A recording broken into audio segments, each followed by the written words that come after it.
Welcome to another I Read Comic Books podcast mini episode. I am your host, or your co-host, as it were, for this episode, Paul Jasley, joined by René Rodriguez. How are you doing, René? Oh, I'm just fine and dandy, hanging in there. How about yourself, Paul?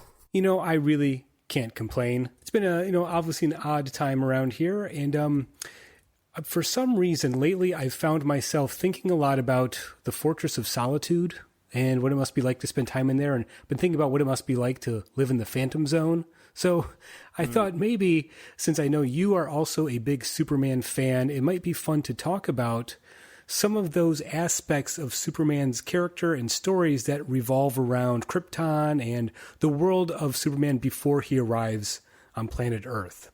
Yeah, I am right there with you. I have actually never heard a more apt description of how it feels to be at work than the Phantom Zone, especially right now. Yes, exactly. Yeah. So one thing I want to maybe start the conversation with is when you think about Superman, one of the key aspects of the character is that he's supposed to be the last son of Krypton, the only Kryptonian left. And yet, over the past 80 years, there's been an awful lot of Kryptonians showing up and causing trouble. So I wonder if things like that, going back to the well, to Krypton's past, things like the Phantom Zone and characters like General Zod or Supergirl even, do you think that those take away from Superman's uniqueness, or do you think they add to the character? I think that they all add to the character, except maybe Beppo, the super monkey. Oh. I mean, don't get me wrong, I still love Beppo, the super monkey, sure. But I mean, it's one of those things where if someone brings it up in the conversation where you're talking about Superman and they're like, yeah, what about that time that there was a super monkey? You're like, I don't really have an answer for you other than it was a good time. Yeah. I mean, that's not quite as strange as, Comet the super horse, who eventually becomes a human who dates Supergirl. That's a little bit stranger. I can't quite wrap my head around that one. I forgot all about the super horse. Can't forget Comet. A lot of the times, I still can't believe that people don't know who Krypto is from time to time. Yeah. Like, he had his own cartoon show, too. Exactly. And that theme was so catchy. I used to sing it all the time at my first job, and people were like, what are you singing? I was like, it's Krypto. The super dog. But to get back to your question, yes, yeah. For the most part, no, I don't think it takes anything away from Superman. I think it adds to it. I mean, sure, when you start adding people like Superwoman, or like when, there's Power Girl from Earth 2, like it starts to be like, well, is he really the last son of Krypton? It's like, well, I mean, he kind of is. I think he still feels alone most of the time, because half of those characters, they're there for a hot second, then they're either off to another planet or they're off doing their own thing, or circumstances arise that Superman is once again isolated. So for the most part, I don't think that it takes away. And then when you really get into the meat of their stories, I think that it adds to it, especially like when Superman gives Krypto to Connor Kent before Infinite Crisis. To sort of help him out with his identity after the whole brainwashed by Lex Luthor thing. The kid hates that dog, and then him and that dog bond, and they take on, Superboy Prime together. Yeah. And then later in Sinestro Corps War, also, sorry, spoilers, but right, Sinestro Corps War, when Krypto, has his fight with Superboy Prime, which sounds dumb, but it's amazingly awesome. Yeah, it's pretty great. Yeah. It's pretty great. Like, it's moments like that I absolutely love, where you get to see the Kryptonians together, because it rarely happens, and there's this sense of a lost world, or something that we can't fully understand or haven't fully experienced. Yeah. And I think that relights the intrigue that I had with the character in the first place. Yeah, that's a good way of phrasing it. You were talking about how, despite all of these characters showing up, Superman does always feel alone, and I think these characters are Kryptonian, and they're part of his history, part of his family in a lot of senses, but it's not like the Batman family, where they're all together and working together. There is a sort of disparate nature to it, right? And Superman's real friends and real family are Ma and Pa Kent, they're Jimmy Olsen, Lois Lane, even Perry White to some degree. There's the characters he met as a human are closer to him than, say, Kara Zor-El, or certainly, General Zod or his cousin Power Girl. So, yeah. But so part of that, I think, is the idea of those aspects of the character, like that history that he's lost, the idea of Krypton being a place he can never go back to. I think I always find that really interesting because it underscores the part of Superman that I've always found interesting is that it's an immigrant story. I mean, don't forget, Superman's created by two first-generation Jewish Americans. It's essentially a science fiction story that's based on the experience of European immigrants coming to America in the 30s, right? Yeah. Their home, Europe, is being torn apart by war. They can never go back there. They have to Americanize their names. They have to take on American culture. So Superman is an immigrant story. It's a story of Moses. It's an immigrant story. But the idea that there's a world that a past he could have had, a life he could have had Krypton not been destroyed, that gives the character a tragic undertone that I think a lot of people sort of don't realize or sometimes miss. Yeah, and there's several different iterations of Superman where I know we mentioned the Fortress of Solitude, and we'll probably get more into it later. But there's many different iterations, like the Justice League cartoon, the Superman cartoon, movies, and even like one-off comics where Superman in the Fortress of Solitude has collected things from Krypton or the last remnants of it, or even from other planets or species that no longer exist, and he builds a memoriam or a museum in the Fortress of Solitude to sort of remember it, because he has that same feeling that this is the last of it. Mm-hmm. We are alike. If I don't preserve it, who will? It's it belongs in a museum. That's right. I've always loved that the sort of Silver Age stories you'd see where Superman has like a intergalactic zoo, in the Fortress of Solitude. I don't know how big the Fortress of Solitude really is, but he would have this zoo of like species that were extinct or going extinct from across the galaxy. I've always loved that idea. Yeah, I've also always loved that, different artists have different renditions of the Fortress of Solitude. Obviously, the Crystal Palace from the Richard Donner films that has been widely adapted, and but it's the one that I think people remember the most. That one is absolutely my favorite. But at the same time, seeing the Justice League version and the Injustice version, all the other different versions in the comics, I think the I can't remember the one where Superman's dying. Grant Morrison. Oh, the All-Star Superman. Yeah. All-Star Superman. Yeah. Wow. I'm out of it. All-Star Superman, that Fortress of Solitude was way different. Yeah. And, but seeing the different iterations of it and seeing all the things that can happen. I think I read one comic where he had technology similar to the Phantom Zone in it. It didn't create a prison, but he was able to create, different dimensions inside. So that, or different little pocket places to be oh, here's this and here's that. I'm keeping it somewhere else so that I am not taking up, all of the continent with the fortress. That would explain, how he's able to have so much stuff in his Fortress of Solitude. And, he's got to keep all those Superman robots stationed somewhere. That's also something I've always loved, is that the Fortress of Solitude being maintained and kept up by an army of robotic Supermen. So...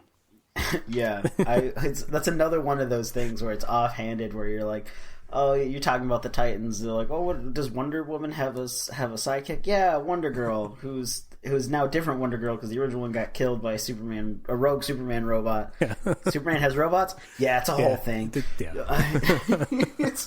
But I mean, I love the Superman robots, and I love that they change, because some of them are kind of like Cyborg Superman, where they've got skin over it, and then other times they're just droids that have the House of L, sigil on them. Yeah. And it's funny too, because we're talking about all this stuff, and a lot of it is based out of the Silver Age comics, which are very different than contemporary comics, and a lot of those stories always revolved around Lois Lane almost figuring out that Superman is Clark Kent. So the Superman robots sort of emerge from that, where it's how can Clark Kent and Superman be in the same place at the same time? It's well, he has a super lifelike robot that he can use as a decoy, right? So on one hand, there's sort of silly things that are narrative conventions or ways around a story, but they become part of the mythology. And over the decades, I think they seem silly at first, but I wouldn't want them to disappear. Like it's so charming a part of Superman's story, I think, that kind of stuff. Oh, absolutely. And like with any comics, you have, writers that grew up with that stuff, or writers that, find it later and use it in new ways to tell the story. Like in Superman and the Elite, or versus the Elite, when he pretends to snap and, the entire city of Metropolis is protected by the Superman robots. Yeah. Like, what a throwback. Yeah. Or even the death of Donna Troy being killed by a rogue Superman robot that Lex Luthor caught. Right. So yeah, it's crazy. Yeah, exactly. And I think that stuff only adds to the character. It gives you a lot more tools and toys to play with. So maybe very briefly we can kind of touch on the Fortress of Solitude a little bit more. One of my favorite Superman stories is the Super Key to Fort Superman, which was a Silver Age story back from 1958. I think it's Action Comics 241. And that's the first introduction to the Fortress of Solitude as we know it today. And that's where you have, the giant key that sits out front. It's a key that's so big only Superman can lift it up to open the door to the Fortress of Solitude. And he has it's so different from what we think of the Fortress of Solitude now, but he has a bunch of like robot Superman in there. He has lifelike robot recreations of Lois Lane and Jimmy Olsen and Batman for some reason. Like, it's so bizarre, and yet it all makes sense because you think about it. If you're Superman, you don't have to sleep. You have incredible intellect. You have all this free time when you're not doing superheroic things. What are you going to do but, collect stuff and hang out in your Fortress of Solitude? Like, why wouldn't you have all that stuff in there? Right. I forgot about the giant key. It's like one of those things that, like, you know it's in the back of your mind, but you forget about it. You watch 10 seasons of Smallville where everybody's just waltzing into the damn fortress. And you're like, they need to beef up that security system. And you're like, oh, right, there's supposed to be an enormous key. Right.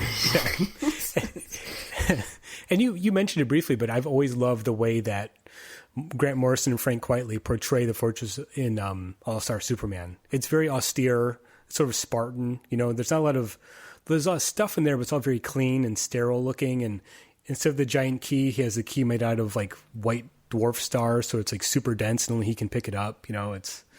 It's a great update and contemporary vision of a Silver Age concept, which is something I'm always a sucker for when it comes to comics. Yeah, I love the random ones where he's got a gym in there.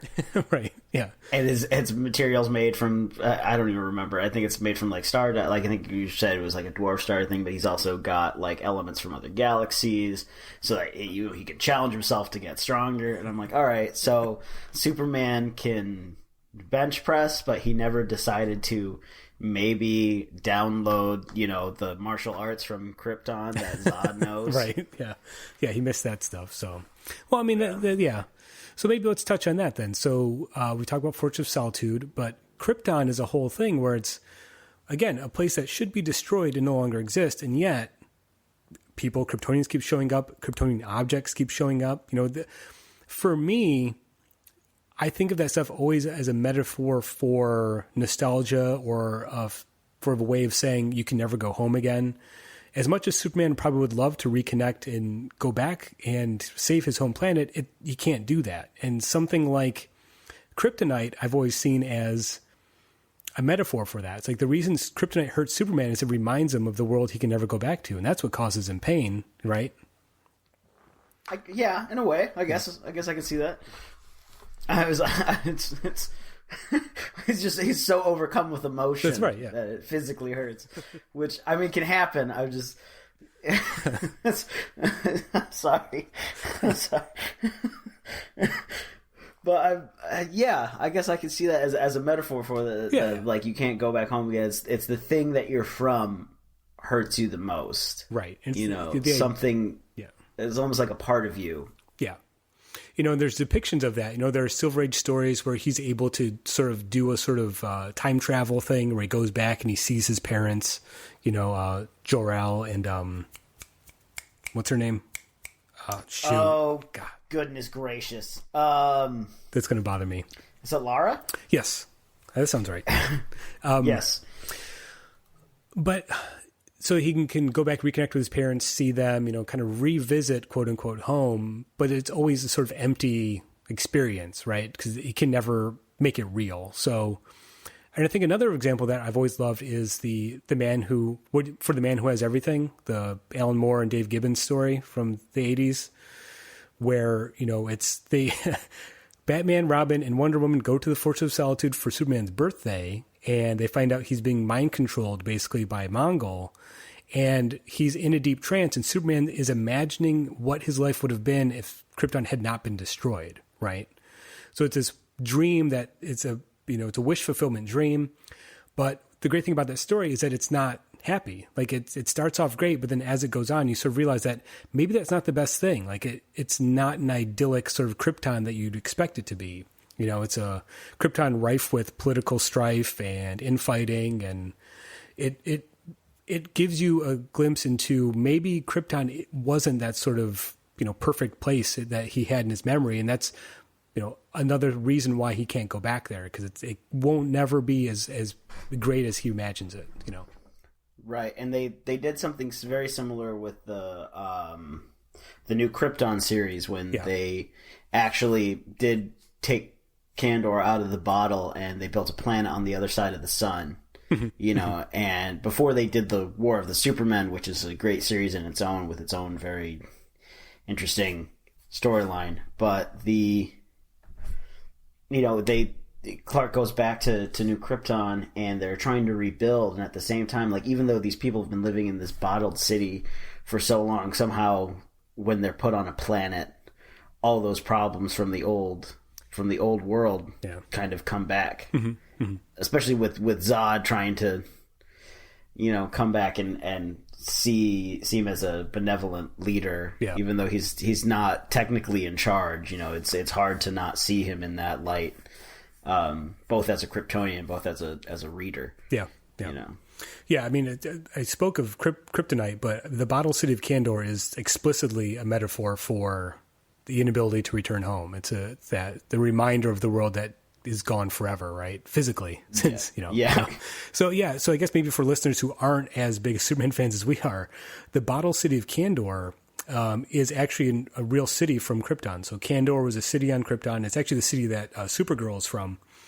And before Krypton was destroyed, Brainiac stole the entire city, miniaturized it, and put it into a bottle, and ended up in Superman's hands. And it's obviously changed over the years in different takes and retcons of it, but the traditional idea is that Superman has this city filled with Kryptonians in the Fortress of Solitude, and one day he'll find a way to safely bring them back to a normal size, to sort of re-enlarge the city. So it is that sort of physical reminder that he has in his, bachelor pad that, hey, that's the world I can never go back to. Those are my people, right? My planet kin there in that bottle. So it's a very obvious metaphor for that very painful part of Superman's story. Yeah, I always wondered, like, what does the city of Kandor see as its skyline? Like, does it see the Fortress of Solitude as a skyline? Yeah, I wonder if maybe the bottle is it's always shown as being, translucent, but it could be sort of one-sided. Like maybe on the inside, it's looks like a sky blue. I don't know. Yeah, like maybe it just sort of has like that. Like it's got its own. I guess oxygen is what they breathe, or I don't remember what it is. Sure. But like it's got its own atmosphere in there, but because of the light rays hitting it or through the fortress, because I'm sure there's lights on all the time. Yeah. Maybe it just appears to be sky blue all the time. I don't know I can't remember if it's night in Kandor ever. Yeah. Well, I mean, yeah, and then so Kandor becomes almost a character of itself. Like it always shows back up. Even after they re-enlarged it, as you said in the New Krypton series. Eventually, the battle city comes back. It gets retconned back into existence. Yeah, because they blow up the planet, but there's still people that survive. They go back in the bottle, and then all that was retconned anyway. Yeah, and the bottle's back. And wasn't Kandor the capital city too? I believe it was. Yep. Okay. Because Superman's from was it Argo City, and then I think he's from Argo. Yeah. Which is not the largest city though. No. Because the largest city has the dumbest name, but I also love it on a very real way. It's like Kryptonopolis. Yep, of course. That's just, I mean, it writes itself, exactly. Honestly. What else would you call it? I don't know. So very briefly, actually, there was a recent 2-issue story in the Batman Superman title. I think it's issue 7 and 8 by Josh Williamson and Nick Darrington, where General Zod steals or gets his hands on the Bottle City and then goes to one of the Lazarus pits and uses that to bring the city back, to bring the Kryptonians back. So you have Ra's al Ghul and Superman and Batman trying to stop General Zod from using the Lazarus Pit on the Kryptonian world. I'm like, yeah, this could have been written in 1967. Like, this is a Silver Age story as it gets. But it came out, earlier this year, and I thought it was a fantastic version of that type of story that worked really well. Honestly, I was really surprised to see both Smallville and also even more recently Supergirl, the TV show, have Mxyzptlk in it. Sure, yeah. Like, because that's again, it's a Silver Age type thing where you're like, it's this guy from the fifth dimension who can only get sent back if you trick him into saying his name backwards. Yeah, and his name is outrageous in the first place. Right. But it's like, it's really cool to see newer writers, taking these things that we love or, making stories in that same vein. Because you're right, saying that, General Zod is going to bring Kandor back by dumping it in a lab. I'm like, how does that work right. in the first place? Yeah. How is it going to get in the bottle? Is the bottle just open on the top? Right. He dumps him out, just shakes it over. Yeah. I remember someone asked me, like, in middle school, they were like, well, can't he just dump them out of the bottle and then they'll grow? It was like, it's not like, I don't think that's how the science behind it works. No. Yes, it's all fake science, but I'm pretty sure they've stated that is not how it works. It's not that easy. Right. Yeah. If only. And then, of course, you run into the problem of, all of these Kandorians would be superpowered. The yellow sun would give them all Superman's powers. And of course, that's the sort of the key plot point of the New Krypton story. So, and the War of the Supermen. Yeah. Yeah. And I know that I can't remember what kind of system they had, but it was like split up into like 3 different systems, right? Like it was the politicians, scientists, and the military. Yeah. You had like 3 guilds, basically. Yeah.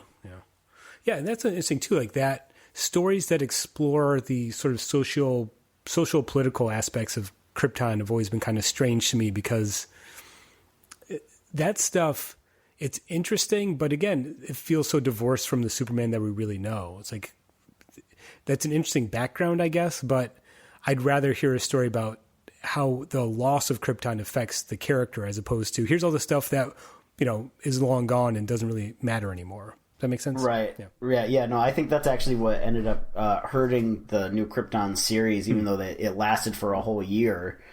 Like, I think around, it would be like in the 3rd volume, which I can't even remember how many issues that would be to create that.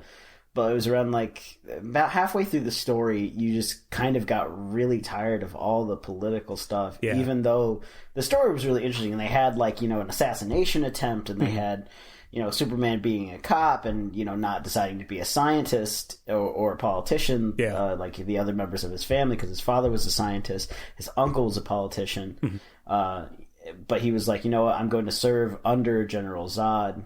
And you had all these interesting things going on, but the whole social political issues were at the heart of the story, made it kind of uninteresting, and then all of a sudden you jump straight into we're going to get rid of all of that, we're now fighting Earth. Right. Yeah I remember liking the setup of that story, but like you said, it peters out toward the end there. And part of it is too, I've never really found General Zod all that interesting of a character. I mean, on the surface it's a cool idea, and again, it feels like something that back in the 50s someone's like, we need to have a Kryptonian villain. How is their Kryptonian still alive? Oh, there's the Phantom Zone, which is this prison where they kept all the criminals on Krypton. Let's have them come back. Like, it just feels like such an obvious sort of story contrivance. So I've always had a problem with General Zod because I think that's all he is. Like, I don't know there's much to that character other than just, oh, he doesn't like Superman, but he's just as strong as Superman. End of story. Yeah. I do like in a couple stories, and I think this is where I was going back to saying that where General Zod is as strong as Superman, but he always kind of like overpowers him in a way at some point. And I remember that there was one story that I read when I was like in middle school or something like that, where I can never remember the name of it, and I've tried Googling it 100 times, but it's the actual fighting style that the Kryptonian soldiers use. Sure, yeah. And Zod uses it on Superman. He's like, dude, you don't even know this? This is stuff we teach infants.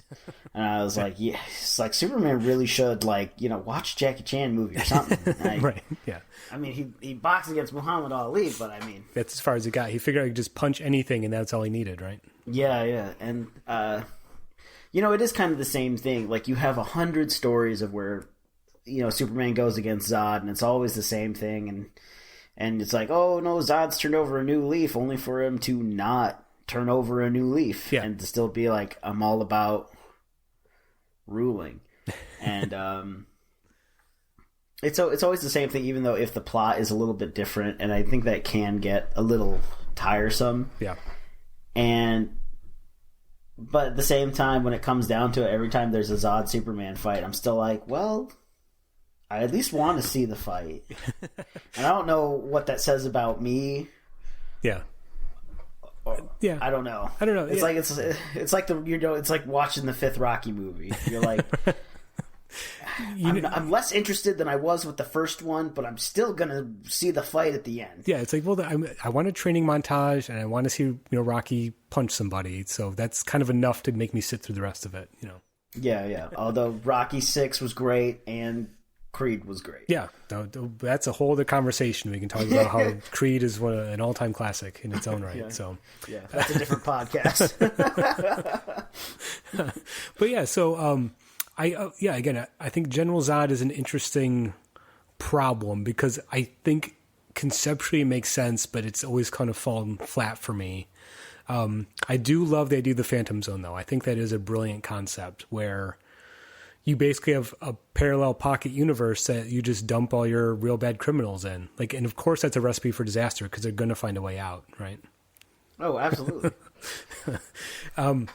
So let's go a bit further back then, I guess. And there's always been hints at not just Krypton's social organization, but also a religion, there's always references to Krypton being a sort of having religion based around a sun god, Ra, and every once in a while you have Superman exclaim instead of, oh my God, they'll say, oh, by Ra. And it's like, I like the mystery of that. I don't want to know more about it. I just like that it's kind of there to kind of reference every once in a while. See, I am the opposite. Oh. I want to know so much more about that. Okay. The thing was, and it all started with, and this is going to sound stupid, but it started with season 9 of Smallville, okay, where the Kandorians come out of the bottled city and they're looking for this thing called the Book of Ra, and in it they use it to reverse the yellow sun into a red sun. Okay, and for some reason in the story, it makes the Kandorians, who have been affected by blue kryptonite, have powers under a red sun. Okay. It's a huge stretch. We just kind of went with it. We just accepted it. There was a jump to the future and a jump back to the past, and it was pretty interesting. But in it, they were taught, so the whole season they're looking for the Book of Ra, and they never really explain who Ra is, other than that it's the sun god and it's named after the red dwarf that was by the planet and whatnot. And I'm like, I want to know so much more about, I was like, is Ra the only god in the pantheon? Also the Phantom Zone, I was like, is obviously a parallel to Purgatory, right? Mm-hmm.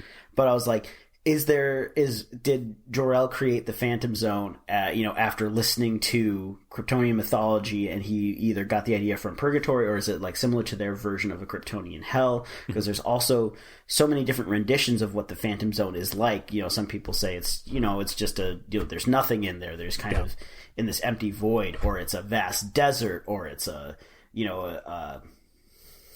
it's like a tundra in there. There's all these different types of things. They're like, oh, it's just horrible. There's just all these monsters and creatures in there. Everyone's trying to kill each other, type thing. And I was like, what more is there for Kryptonian mythology, also did Rao have brothers and sisters? Did he have, what is it like the Greek, is it like Greek or Roman mythology, or is it something, very different, kind of like Shintoism mythology story is absolutely fascinating. Korean mythology is all over the place, and or is it closer to something that we have here in the West, or is it like what's it modeled after? I have so many questions and I would love for that. I wouldn't read a book about it probably, but I would definitely read a ton of comic books about it. There's got to be some stuff that explains that. I'm sure if you dug into some like late Silver Age stuff, they'd touch on that, and it is interesting because I think Krypton is always kind of presented as this sort of a scientific utopia where it's like, oh, they've solved all of their problems except, the center of the planet, which is, iffy, right? And it's going to explode at any moment, but they kind of solved all of society's problems with science. The idea that they still have a mythology or a religion that they reference is kind of an interesting idea. It's like, even though they are so scientifically advanced, there are still remnants of that sort of traditional religion maybe in their society. Yeah, and there's the stories of Flamebird and Nightwing, which are originally from Krypton. I can't remember if they're a folktale or if they are part of their mythology. I know that Clark tells Dick Grayson that Flamebird and Nightwing were heroes on Krypton, and that everybody in Kandor heard about Nightwing as a hero, and that's why he chose that name. Yeah. I love that idea. I think it's one of my favorite little like minutia details about DC mythology or history. It's like, I love that idea that Dick Grayson was so enamored with that story that he named himself after that character, right? It's so perfect. Yeah, it's brilliant. And I think that I was like, there's so many like little things like that. And I think if they ever decide to let Supergirl be past a teenager, like obviously like when she's 30 or something, or if, based on which timeline we're following, if, they age very slowly, if she's like, in her 120s, she's still going by Supergirl, or is she going to choose, another name like, I don't know, like a goddess from Kryptonian mythology or something like that. Mm-hmm. Yeah. So again, I think that stuff, as strange as it is, and if you're not a deep Superman fan, I'm sure this conversation sounds very strange, but trust me, it's all there. I think that it is stuff that is additive for the most part, because there are only so many different versions of Superman punches a bad guy really hard and end of story, right? You have to flesh him out. And I think using that ancient Kryptonian past to explore what Superman became when he came to Earth, that's really interesting to me, Yeah, and I think some of my favorite Superman stories, I always have this toss-up, because some of my favorite stories are like when he's just randomly helping out people really in real simple problems or something, like when he did the walk across the United States in J. Michael Straczynski's run. That whole story arc I absolutely love to death, but at the same time I love when he randomly goes out somewhere in the universe and is like on a planet, or he like when he was on Warworld with Mongol the first time. What a storyline. Or if he goes to the 31st century, sees something crazy out in space, and he takes something back. It's almost like an episode of Doctor Who or something. Sure. Yeah. I think that's I have a toss up between like having like those stories are my favorite, or the ones where he just helps someone that's having a little bit of trouble today, and it's not always like I want to see a smack fest from Superman. Well, and I think the character always seems one note for a lot of people that maybe haven't read or watched a lot of Superman stories. He does seem maybe on the surface to be so simple, but I think hopefully we've shown that there's a lot more depth to the character, and both of those stories work. I mean, to put it bluntly, get yourself a Superman that can do both. Can be rescuing a kitten out of a tree for a little girl, and then also be fighting Darkseid, tooth and nail. Like, he can do both, and I think that's the strength of the character. Yeah. And sometimes you do have to read I mean, sometimes you come across something like Crypto the Super Dog, chasing, a cat from Apocalypse, or, Beppo the Space Monkey, hanging out with a Green Lantern. Which, again, those stories are fun in their own right, and I would never say that, like, we're better off without Beppo. My only problem is that sometimes it's hard to explain. But, there's like you said, there's two sides there's more than two sides to a character. Mm-hmm. And I think like that's one of the reasons why I love Superman, is that he does there's so much there than what we see on the surface. But what on the surface is what we remember the most. Yeah. And so I think obviously over 80 years, the character's accumulated a lot of, relatives and a lot of pets. Let's not forget Streaky the Super Cat as well. Can't leave them out of the conversation. So yeah. And again, I think the dichotomy between him being the son of Krypton, but yet becoming Superman on Earth by emulating the goodness of humanity. Like, he models himself after his father, Pa Kent, and he embodies the morals that we cherish as humans. At the same time, that whole Kryptonian past, I think, only gives the character more depth, and of course gives you more tools, like I said, to play with when it comes to storytelling. So I don't want that stuff to go away. I want to keep coming back. Hey, if someone out there is probably going to have a great take on Beppo the Super Monkey, and it's really going to blow your mind one of these days, right? Honestly, I wouldn't be disappointed. Like, again, I loved Crypto fighting Superboy Prime, so I mean, if Beppo comes out and becomes the Beta Ray Bill of DC, I wouldn't hate that. No, that's all good stuff. All good stuff. So, I think we mentioned a few stories to check out for people that are interested. I definitely think that All-Star Superman, not only do you get Grant Morrison and Frank Whiteley giving a different take on the Fortress of Solitude, you also get a story about Kryptonian astronauts, right, that end up on Earth. That whole story is great. Yeah. That's really good stuff. And then, like I mentioned, if you find a collection of Silver Age Superman stories, you're going to get a lot of that stuff, like the Super Key to Fort Superman, which I absolutely love. One of my favorite stories. You'll probably get some stories about Superman visiting Krypton via questionable superhero comic book science, right? They're like the aforementioned Superman Annual number 11, which features the story For the Man Who Has Everything. There's also, that story is also adapted into a really good episode of Justice League Unlimited. So if you haven't seen that show or seen that episode in a while, that is a really great adaptation of that story. So, yeah. I think there's also stuff from Superman Birthright too that has a lot of good stuff for that. Yeah. And I would also say J. Michael Straczynski's Superman Earth 1. Wow, that slipped out bad. Sure. But it's because there's Batman Year 1, Batman Year 100, but I mean Superman Earth 1, which is sort of like in a modern day retelling of Superman, although it's like 10 years old now. But it does a lot of new stuff with the Fortress and with Kryptonian background. So it's also super cool to look at. Yeah, so I would suggest that series as well. Good. Yeah, that's all good stuff. And if you, the listener, have any suggestions of good Superman stories, or if there's anything we got factually wrong, we're not perfect, please let us know. You know where to find us. So, René, I don't know if I have any much more to say. It was really fun talking about Superman with you. So, yeah, I mean, I always enjoy it. We should do this again, Paul. Absolutely. Believe me, there's a lot more we didn't touch on. We didn't even touch on Vantho Island. That's a whole other discussion. That's a whole other thing.